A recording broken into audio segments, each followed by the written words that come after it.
Every differentiable function is continuous అని prove చేయాలి complex ఫీల్డ్లో.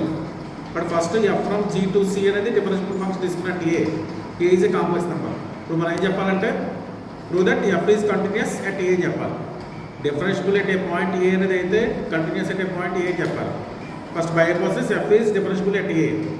డిఫరెన్షియబుల్ డెఫినేషన్ తీసుకోండి. మామూలుగా రియల్ నెంబర్స్ కూడా డెఫినేషన్ అయ్యాం అంటే రియల్ నెంబర్స్ కూడా కాంప్లెక్స్ నెంబర్ మారుస్తున్నాం. Limit Z tends to A F of Z minus F of A by Z minus A is equal to F dash of A. Differentiable ఏంటంటే limit value exist అవ్వాలి, దాన్ని ఏమంటాం F dash ఏ అంటాం. మనం ఏం claim చేయాలి, F continuous అంటే ఏం చెప్పాలి. కంటిన్యూటీ ప్రూవ్ చేయాలి మీరు limit Z tends to A F of Z is equal to F of A అని చెప్పాలి. దానికోసం చేస్తాను first limit Z tends to A F of Z minus F of A తీసుకోండి. దాన్ని ఏం చేస్తామంటే జెడ్ మైనస్ ఏతో డివైడ్ చేసి జెడ్ మైనస్ ఏతో మల్టిప్లై చేస్తాం. అప్పుడు limit Z tends to A F of Z minus F of A Z minus A వచ్చింది into limit Z tends to A Z to Z minus A వచ్చింది. ఈ limit value equation number 1 ప్రకారం దీనికి equal F dash A into limit Z tends to A Z minus A.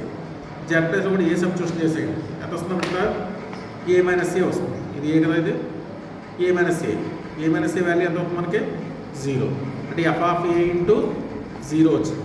F of A into 0 ఎంత అవుతుంది మళ్ళీ మనకి again 0 అయిపోయింది. కాబట్టి లిమిట్ వాల్యూ 0 అయింది. ఎఫ్ ఆఫ్ ఏ కాన్స్టెంట్ కదా, నాట్ డిపెండింగ్ అపాన్ జెడ్ కాబట్టి దాన్ని ఆర్హెచ్ఎస్ తీసుకెళ్ళిపోవడం.